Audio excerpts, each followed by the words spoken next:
The Galactic Coalition was the most powerful force in the galaxy, made up of over 100 alien species, each bringing their own soldiers, weapons, and centuries of combat knowledge. So when Earth finally joined, most races were curious at best and dismissive at worst. Humans were seen as weak, slow, and too emotional for war, and when the Coalition assigned a single human to the front lines on Starbase Tarsis Red, laughter echoed through the barracks. The human wasn't even a soldier.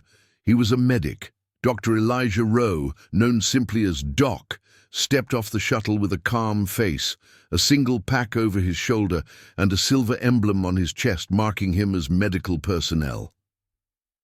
Around him stood towering Threxians, insectoid strategists from Karun Prime, and cold, calculating Zargan tech officers who barely glanced at him. Most thought he would ask for help carrying his gear. He didn't. Most thought he would introduce himself. Nervously, he didn't. Doc only gave a quiet nod and moved toward the squad assigned to Operation Emberline, a high-risk mission into contested territory on the moon Vos Kera.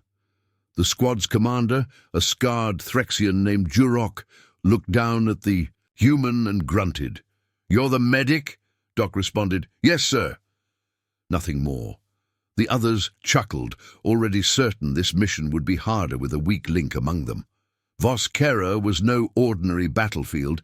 The enemy, machine-like, beings called the Vakar, lived beneath the planet's surface and struck with precision and silence. The squad's job was to secure a key energy relay near an ancient crater and hold it for extraction.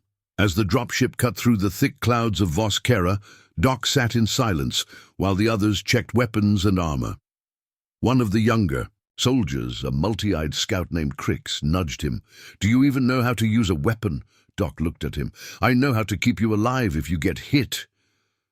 The reply shut Crix up, but the others smirked. The ship landed in a swirl of dust, and the squad moved quickly, weapons raised.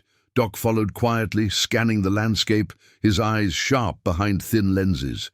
The terrain was rocky, ash-colored, and filled with cracks that hissed with heat from deep below. For 3 hours, they moved with caution. Doc made mental notes: escape routes, weak ground, good places for cover. No one asked his opinion. They didn't need a medic until someone got shot, but then the ground exploded beneath them. A mine, Vakar tech, cloaked and silent, sent 2 soldiers flying, armor cracked and smoking. Instantly the air was filled with plasma fire. Vakar units emerged from underground, their jagged limbs flashing with metal claws and energy weapons. Chaos broke out. Commander Jurok was hit in the leg, roaring in pain, while the squad scrambled to return fire. The attack was too fast, too well planned. The Zargan tech officer froze when his scanner shorted out. Crix screamed for backup, but their comms were jammed. That's when Doc moved.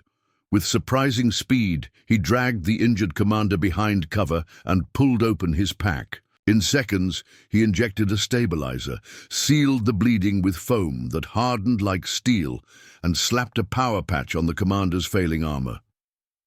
"You're not dying today," he said firmly, not asking, just stating a fact. Then, he crawled toward the downed tech officer, pulled apart the fried scanner, and with a flick of a multi-tool, rerouted power from the comm line to send a short-range burst. "Fall back west. Use the dust storm as cover," he said into the mic, his voice calm despite the storm of plasma. One by one, the squad began moving, following Doc's voice. He guided them through a ravine he had noted earlier, one that dipped low enough to mask their heat signatures. Enemy fire grew weaker behind them, confused by the sudden shift. In the end, only 1 soldier was lost. Remarkable considering the trap. They set up a temporary camp in the crater's shadow. The squad was silent, exhausted, wounded, and unsure how they survived. Jurok sat up slowly, pain in his voice. "You coordinated the retreat," Doc just nodded. "I paid attention." No one laughed this time. Crix looked at him differently. "You're just a medic," he said quietly, more confused than mocking. Doc met his eyes. "I'm also human," He didn't say it with pride or anger, just a plain, honest truth. That night, while the others rested, Doc repaired gear, recalibrated a shield module using salvage parts from a Vakar limb, and uploaded a partial map based on what he had observed. He didn't sleep. He worked quietly, not expecting thanks. But deep down, something shifted in the squad. They had mocked the human ranks, too soft, too civil, but this man without a weapon had saved half their team. He didn't shout. He didn't boast. He just did what needed to be done. And the next morning, when the mission had to continue deeper into enemy territory, no one questioned who should take point. They waited for Doc to speak first. The air on Voskera was dry and heavy, filled with fine dust that clung to armor and skin like ash. And as the squad moved deeper into the canyon, the silence felt wrong, too clean, too quiet. Doc walked behind the lead scout, his eyes scanning the jagged walls for signs of movement, his hands resting lightly on the straps of his pack, ready to drop it at a moment's notice. The squad, once skeptical of him, now followed his directions with care, trusting his strange sense for danger, though no one said it out loud. As they approached a narrow pass flanked by crumbling cliffs, Doc raised a hand and whispered into his mic, "Stop! Something's not right." The others froze. Even Jurok, limping slightly, waited. Doc crouched and studied the rocks, too evenly spaced, too undisturbed. And then he saw it, a faint shimmer, almost invisible, along the ground. Mines, not old ones but fresh-cloaked Vakar proximity mines, waiting for a misstep. "Crix, back 2 steps, don't move forward," he said. The scout obeyed, sweat beading down his temple. Doc carefully scanned for a safe path and began guiding them around one by one. The squad followed silently, the only sound their shallow breathing. They were almost through when it happened. A sharp hum cracked through the air. A cloaked Vakar soldier, uncloaked just 10 meters ahead, tall, skeletal, with glowing eyes and razor limbs. It lunged at the squad, and the moment it did, the mines activated, but it wasn't 1 or 2. The whole canyon lit up. It was a trap, not just mines. Cloaked enemies waiting in stillness, weapons charged, all positioned to attack when the humans and their allies walked into the kill zone. Explosions rocked the cliffs, sending chunks of stone crashing down, while plasma fire rained from above. The squad scattered, returning fire as best they could, but they were pinned. One soldier screamed, hit in the chest, and Doc sprinted through the smoke to reach him, dragging him behind a boulder while sealing the wound with a quick foam injection. He didn't hesitate. He moved like he'd done this 100 times. While others shouted and fired wildly, Doc didn't panic. He analyzed. The comms were scrambled again. The air shimmered with interference. Doc dug into his bag and pulled out a small EMP beacon, tuned it to a short-range burst, and tossed it toward the cliff wall. The pulse exploded in a silent flash, cutting through the interference for a few seconds, just enough for him to send a command to the squad. "Follow my beacon, west slope, now." As if pulled by instinct, they moved toward his voice. The mines exploded behind them. 2 Vakar drones followed, but Doc had already set up an energy tripwire across the escape path, using pieces of a damaged shield unit. The drones hit it and disintegrated in a burst of light. The squad made it out of the trap zone and took shelter in a shallow cave. Breathing heavily, covered in dust and burns, they sat in silence. Jurok was wounded again, an arm torn, barely usable. Crix was bleeding from a deep cut in his leg. Doc worked fast, moving from one soldier to the next, injecting, sealing, binding. No one spoke while he worked. The cave trembled from distant blasts, but the squad knew they were alive because of him. When the worst was over, Jurok leaned against the wall, watching Doc with unreadable eyes. "You took charge," he said. "You're not even ranked." Doc finished wrapping Crix's wound and looked up. "I don't need rank to do what's right." The others nodded. There was no argument. Even the silent Zargan tech officer gave a small nod of respect. Outside, the smoke of battle still floated across the rocky sky, and the Varkar weren't gone. They had only pulled back to regroup. But something had changed. The squad had seen death coming for them, and it had been Doc, not the strongest or the loudest, who had led them out. He had seen the trap, read the battlefield, acted faster and smarter than anyone else. And he had done it all while saving lives. As the squad prepared for the next move, Jurok finally said what no one else dared to say before. "From now on, we follow your lead." Doc didn't smile. He just checked his gear and replied, "Then we'll all make it back." Somewhere, above the clouds and burning dust, the Galactic Coalition watched their heart monitors and mission feeds in silence, not understanding how a medic with no rank had just turned a slaughter into survival. But for the soldiers in that cave, there was no confusion. They knew. They'd just witnessed the first lesson of human war. Never underestimate the quiet one. The cave offered little comfort, cold and cracked by old battles, with walls stained from past burns and dust floating like mist in the dim light. But to Doc and the squad, it was the only safe place left after the ambush, a quiet shelter in a land of death, and so they turned it into what they needed, a base, a camp, a temporary command post, even though it was deep in enemy territory and miles from any backup, with communications still barely working and energy levels low. Doc moved like he had done this before, laying out gear on flat rocks, sorting supplies, scanning each wounded soldier with practiced hands, checking vitals, patching up armor, connecting broken wires with pieces from his emergency kit.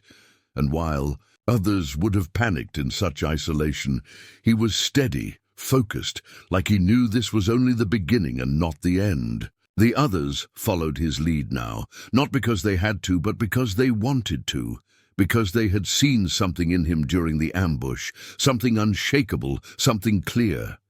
Crix, limping from his leg wound, helped Doc secure a weak ceiling with spare struts from a broken drone, while the Zargan tech officer, quiet as always, worked on salvaging parts from their damaged gear, and even Jurok, wounded and still aching, offered advice when needed. Doc took pieces of scrap, fragments of enemy tech, a lens from a broken visor, and used them to build a field scanner, primitive but enough to monitor movement outside the cave. And within an hour, they had motion detection, partial maps from the drone Doc reprogrammed, and rotating watch shifts, all coordinated without a single order shouted. It became clear to everyone that Doc wasn't guessing. He was always thinking, always watching, always staying one step ahead of whatever horror waited outside. That night, while the others rested in turns, Doc examined the recovered data from the enemy devices, using a cracked holotablet and a coded filter he created himself, and what he found made his stomach twist. A repeating pattern in the Varkar movement, not random, but controlled, like clockwork, and all their current paths pointed to something hidden just a few kilometers south of the crater, something that pulsed with power signatures too large for a simple base. He called the others together, his voice low but firm, and laid out the data, showing a moving heat map, the same signals repeating every few hours, all leading to a single spot that flickered like a dark heart beneath the ground. "It's not just a relay," he said, his fingers tapping the screen. "There's something else here, something big. Too big for a field base. It's a hive factory." Silence filled the cave. Crix frowned. "You mean they're making more of themselves?" Doc nodded. "Not just making, mass-producing. If we let that place go active, this whole moon will be crawling with them within days, and the front lines won't hold." Jurok stared at the map, jaw clenched. "We were sent here to hold a relay, not attack a hive factory." Doc met his gaze. "The relay's a distraction. The factory is the real threat." The others didn't argue. They had started this mission with clear orders, but now they were facing something unexpected, something worse, and they all knew it. Still, attacking a hive factory with a half-wrecked squad, little ammo and no reinforcements sounded like suicide. But Doc didn't flinch. We'll do it in stages. First recon, then sabotage. Hit the core, not the walls. Break their process. Disrupt them from the inside. He wasn't loud, but every word he spoke seemed to carry weight. And somehow, even in the middle of nowhere, surrounded by enemies, his calm made it all feel possible. The squad began to move again, fixing gear, rechecking weapons, planning as best they could. Doc led a recon mission himself the next morning, slipping through narrow rock paths with only Crix and the Zargan for support. What they saw confirmed everything. Massive drills, conveyor limbs, biochambers glowing with energy, and hundreds of Vakar units in production, unmoving but nearly ready. They pulled back quietly, returning to the cave with enough data to make a real plan.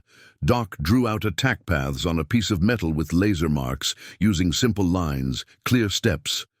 Divide into 3 teams. Use the drone decoy to lure guards. Plant charges in the cooling ducts.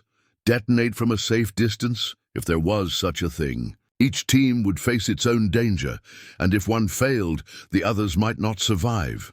But no one hesitated. Not because they were brave, but because they believed in the one drawing the map.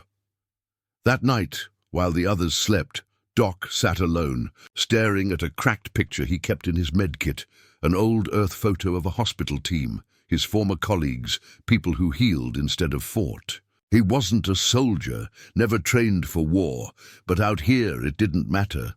Leadership wasn't about shouting orders. It was about being the person others trusted in the worst moments, and right now they needed him to be that. The cave had become more than a shelter. It was a war room, a place where strategy grew from scraps, where decisions were made with quiet resolve, where a medic had become something more, not because of rank, but because he cared enough to lead. Outside, the storm clouds thickened, and the wind picked up dust that glowed faintly under the moons of Vos Kera, while deep underground, the factory pulsed like a heartbeat growing faster by the hour. Time was running out, and the next move would decide whether they lived, died, or changed the course of the war entirely. The plan was simple on the surface, but deadly in every detail. And as the squad gathered around the glowing fragments of the salvaged holomap inside the cave, they all knew that once it began, there would be no turning back, no help from above, and no time to fix mistakes. This was the Hivebreaker plan, Doc's design to strike the enemy factory at its core before the Vakar could flood the moon with fresh units and overrun the front lines. They listened closely as Doc outlined the steps again, his voice steady, each word sharp and clear as he pointed to a blinking marker that represented the central processing node deep beneath the hive's surface, hidden beneath layers of defense. And heat vents, the one weak spot in the entire massive machine. "We hit the cooling system first," he said, drawing a line down the map with the edge of a broken blade. "Overload the heat regulators and force a shutdown of the outer perimeter. Then we slip inside during the reboot window. Plant charges on the production chambers and detonate remotely once we're clear of the blast zone," Jurok grunted, his armored shoulder twitching from the pain of an old wound. "And if we don't make it out in time?" Doc looked at him calmly. "Then we make sure the charges go off anyway." No one questioned the risk anymore. Every one of them had seen what the factory could do, had felt the cold dread of those half-built Vakar forms twitching in silence, waiting to awaken and kill. Doc split the team into 3 units. Jurok and Crix would hit the coolant conduits on the upper ridge, using their speed and firepower to blast open the ducts and start the heat spike. The Zargan tech officer and 2 scouts would handle the power grid sabotage, placing disruptors to cut off backup energy in case the factory tried to restore itself too fast. Doc would go in last with a single soldier, an old Threxian sniper named Ralvek, who had barely spoken a word since the ambush. and together they would reach the heart of the hive, place the core charges, and send the signal to bring it all down. Timing was everything. One mistake would alert the entire Vakar force. As dawn broke over the cracked cliffs of Voskera, the squad slipped from the cave, moving like shadows across the rocks, using narrow paths and dry vents to stay hidden. Doc and Ralvek waited near the lower ravine, watching the hive from a distance as the first signal came through. Jurok had breached the coolant access, steam pouring into the sky like a signal flare. Seconds later, the Zargan's disruptors lit up the ridge, sparks flickering as the power grid began to flicker, confused and overwhelmed. Now it was time. Doc and Ralvek dashed forward, dodging the flickering lights of half-blind sensors, crawling beneath metal limbs and through heat-warped tunnels that pulsed with energy and stank of machine oil. Inside, the factory was like a living thing. Walls that shifted, floors that vibrated with movement, and chambers filled with growing horrors, half-built Vakar wrapped in metal vines, twitching, their eyes already glowing. Doc planted the first charge near a production chamber, the magnetic clasp clicking softly, and then another near a central column humming with life. Ralvek covered him from above, picking off 2 drones before they could raise an alarm. Everything was going to plan, until the lights came back on. Somehow, the hive had rerouted power from an unknown source, and the floor beneath them shook with new life. Sirens screamed in a language no one could understand, and the chamber began to seal. "We have to go now!" Ralvek shouted for the first time, firing shot after shot as the enemy swarmed in from vents above. Doc activated the detonator but held his thumb off the trigger. "Not yet," he said, voice tight. "The last charge isn't in place." With plasma fire raining around him, Doc sprinted to the final column, dodging blades and bolts, and slapped the last charge onto the glowing power nexus. He turned, chest heaving, and ran for the exit, where Ralvek held the line. Together, they dove through a narrow gap just as the hive started to collapse behind them, the charges armed, the walls already groaning under the strain of broken systems. But they weren't clear yet. As they reached the upper levels, a Vakar brute dropped from the ceiling, massive, armored, and fast. Ralvek turned to fire but was knocked aside, crashing into a wall unmoving. Doc faced the brute alone, a small figure against a towering enemy, no weapon strong enough to kill it. But he had one trick left. He reached into his pack, pulled out a short-range pulse grenade, and activated it as the brute lunged. The explosion didn't kill the creature, but it blinded it long enough for Doc to drag Ralvek out and into the open, where the rest of the squad had regrouped. They were wounded, tired, but alive. "We're out!" Doc gasped into the mic, "triggering charges." He pressed the detonator. For a moment, nothing happened. Then the ground beneath them shook like thunder. A red glow burst from the cracks of the hive, and the sky above them filled with smoke and fire as the factory tore itself apart from within. They watched as the heart of the Vakar hive crumbled, its lights flickering out, its limbs collapsing into twisted ruins. Silence returned to the battlefield, but not the same silence as before. This one was real, final. Jurok looked at Doc, eyes wide. "You did it," he said.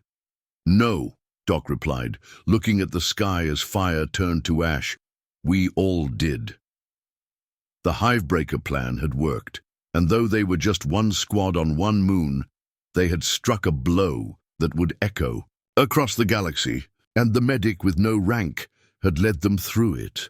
The blast from the Hivebreaker operation had left a deep wound in the land, a scar of twisted metal and blackened soil that glowed faintly under the thin sunlight of Voskera. And, as the smoke cleared and the ground stopped trembling, Doc and what remained of his squad stood in silence, battered but alive, staring at the wreckage of what had once been an unstoppable factory of war. And though no medals were handed out in that moment, every soldier there knew they had just changed something far greater than the battle. They had changed the war itself. With communication restored after the factory's fall, the emergency beacon finally reached high command, and soon orbiting ships began descending, gunships sweeping the area for stragglers, medical transports landing with blinding lights and clean uniforms. But when the officers stepped onto the ash-covered ground, they expected to see a ranking commander giving orders. Not a field medic in worn armor, hands still dirty with blood and engine grease, leading a squad of mixed species. Survivors who looked more like rebels than soldiers. Doc didn't care about the stares or the delay in recognition. While others were reporting, he was already checking pulses, patching wounds, making sure everyone made it off that cursed rock alive. It wasn't until a senior officer, a colonel, from the Alliance High Council, demanded to know who had authorized the attack on the hive, that Doc finally looked up, straightened his back, and calmly answered, "I did." The colonel laughed, thinking it a joke, but the squad stood behind Doc without hesitation, eyes sharp, shoulders squared, and even Duroc stepped forward and said, "He saved all of us. He knew what to do when the rest of us were waiting for orders that never came." The room fell quiet. Reports were filed, and over the next few days more details emerged. Drone footage, heat maps, internal scans of the destroyed hive. And with every new piece of data, the command staff's tone began to shift, from doubt to curiosity to something closer to awe, because what Doc had done with a handful of survivors was something entire. Platoons had failed to accomplish in months. When they were flown back to the main fleet, the soldiers expected debriefings and maybe some rest. But for Doc, things moved fast. He was pulled into one strategy meeting after another, grilled by officers who had never set foot on the surface, asked to explain his decisions, his logic, his nerve. He answered every question simply, clearly, as if it had all been obvious. But what truly shook the brass was how effective he had been, not just in battle, but in leadership, turning chaos into a plan, turning fear into action. Word began to spread. Not through official channels at first, but through whispers between units, stories passed from ship to ship, base to base. About the medic who took down a hive, the one they called Doc, who didn't wear a command badge but had led like one. Some laughed at first, but as the reports stacked up, the laughter faded. Command had no choice but to respond, and soon Doc was given a provisional rank, field strategist, an honor rarely given to non-combat officers, and reassigned to frontline command planning. They expected him to sit behind a desk, but instead he requested active deployment, asking to be sent where the fighting was worst, where people were dying, waiting for orders. They sent him to the ice ridges of Thalon X, then to the burning streets of Gorak Prime, and in every place his reputation grew. He didn't dress like a general, didn't talk like one either, but wherever he went, things got done. Casualties dropped, missions succeeded, squads held their ground longer. Soldiers started calling him Medic General, a name half respectful, half legend, and he never corrected them. But not everyone welcomed his rise. In the high command halls, whispers turned sharp. Officers who had trained for decades watched a medic from the outer colonies gain more influence than entire fleets, and they began to question his loyalty, his methods, his past. One counselor even suggested that Doc was a threat to the chain of command. Doc heard these things, but ignored them. His focus was always forward, on the next fight, the next group of soldiers needing guidance, the next world under siege. And then came the message that would change everything. A deep space relay intercepted strange patterns, encrypted signals that matched Vakar coding, but more advanced, more precise. The Alliance had thought the hive destroyed was just one of many, but Doc saw something else. He studied the patterns, ran comparisons, and found a terrifying truth. The destroyed hive had been central, a command unit, not just a factory. Its fall had triggered a shutdown in dozens of others. But not all. One remained, bigger than any before, and it was waking up. The Council was hesitant. afraid to commit resources to a threat they couldn't confirm. But Doc didn't wait for permission. He assembled a volunteer force, soldiers who had fought with him before, those who believed in his vision, and set course for the uncharted edge of the Kuros Drift, where the signal pointed. The journey took days through dead space, and as they approached the coordinates, their scanners picked up something massive, an artificial structure wrapped in asteroid fields, shielded, armed, alive. The final hive. Doc looked at the display, eyes calm. "This is where we end it," he said. No speeches, no grand orders, just a plan forming in his mind piece by piece. Outside, the hive stirred, its walls pulsing like veins, and from the dark new forms emerged, faster, smarter, deadlier than anything they had faced before. But Doc had been preparing. He called every unit into position, laid out the strike. Patterns himself coordinated fleet movements with precision only someone who had lived the fight could manage. The officers watching from command ships were stunned. This wasn't luck, wasn't guesswork. It was warcraft.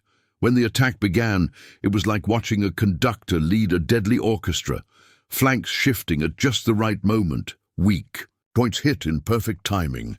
Medical teams moved in coordination with heavy artillery, and all of it directed by a man who still wore the Red Cross on his shoulder.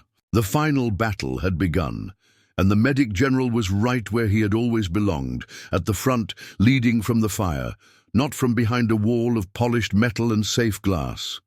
The final hive shook the stars with its power, its massive frame spinning inside a hollowed-out asteroid, lights glowing like cold fire across its skin. And as Doc stood on the forward deck of the lead strike vessel, he felt the weight of every mission, every battle, every soldier he had patched up or buried, pushing him forward now to face the end, not of one fight, but of an entire war. Because what waited inside that ancient Vakar machine wasn't just death, it was evolution, a thinking enemy, adapting, learning, rebuilding faster than the Alliance could destroy, and the only way to stop it was to break not just its body, but its mind. The swarm outside moved like waves, creatures faster than ever, designed with human tactics in mind, using cover, baiting flanks, countering the very moves Doc had taught the Alliance to use, and that terrified the fleet command watching from orbit. But Doc wasn't afraid. He had seen this coming, had known from the moment the Hivebreaker mission succeeded that something worse would rise from its ashes. And that was why he had started working on humanity's doctrine, a combat philosophy based not on force, but on adaptation, initiative, sacrifice, and trust, forged in chaos, tested in blood, and now passed down through every squad under his command. The doctrine was simple. Don't wait for orders, make the right ones. Don't fight alone, fight for each other. And when the enemy thinks it understands you, change.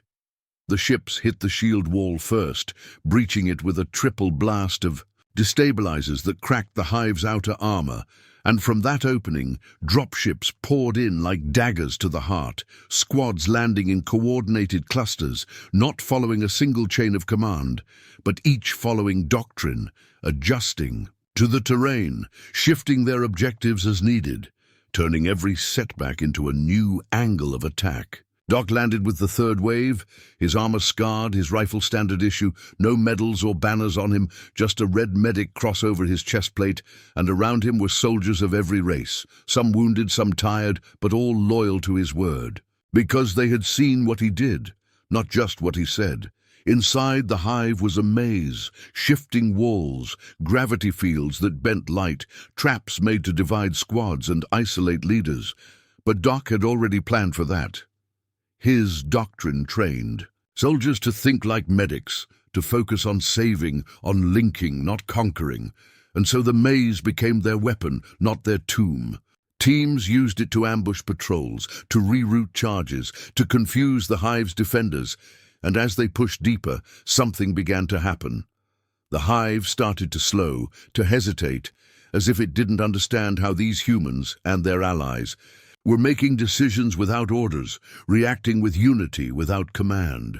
That was the power of humanity's doctrine. It was chaos, yes, but controlled chaos, built on empathy and shared purpose, something the Vakar had never developed. Doc led his team straight into the processing core, where the central mind waited, a sphere of metal and light, suspended above a chamber, humming with energy, guarded by constructs too complex to describe, their shapes wrong, moving with impossible angles. But Doc didn't stop, didn't blink. He issued only one command: push forward.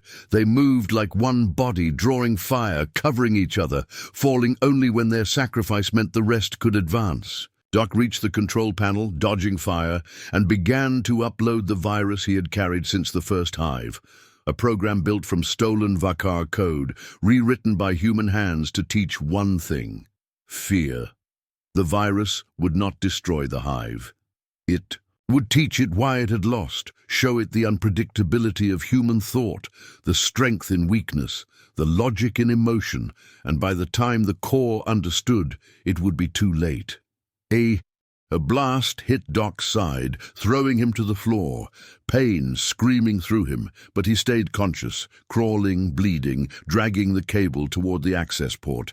And as the core began to glow brighter, trying to shut down the link, he reached up and slammed the plug into place. For a moment, everything stopped. The hive froze. Then the lights changed. A low alien sound rippled through the walls, not a scream, but something close, a reaction the enemy had never made before. Confusion. The virus spread through the network. Like wildfire, data overwritten by questions, doubt, faces of fallen soldiers flashing through the system's memory, their choices, their mistakes, their heroism, all coded into something the Vakar couldn't process. Doc felt the heat rise, the room collapsing. But before the system exploded, he was dragged out by two surviving scouts who carried him back through burning halls to the evac point, where the last dropship waited, engines hot. As they rose into the sky, the hive detonated behind them, not in one explosion but in waves, like an organism choosing to shut down rather than be changed. On the fleet above, Command watched in silence as the enemy went dark. All over the galaxy, Vakar units twitched, then froze, their connection lost, their orders gone. The war was over, not with a final shot, but with a final lesson. Weeks later, Doc stood not in front of generals, but students, new recruits, learning humanity's doctrine, now official alliance teaching. His ideas no longer just strategy, but a belief system. He never claimed to be a hero, never asked for rank or statues, but everywhere he went, soldiers greeted him with quiet respect, the way one salutes a teacher, not a ruler. And when one young cadet asked him what made humans different, what made their ways stronger, he answered simply, "We fight for each other, not for control. That's what the enemy never understood." And so, the medic who had once been laughed at for not having a rank had given humanity something more powerful than orders. He had given them a doctrine of survival, of heart, and of hope. And in the dark corners of space where new enemies would someday rise, it would be those ideals, not firepower, that would light the way forward.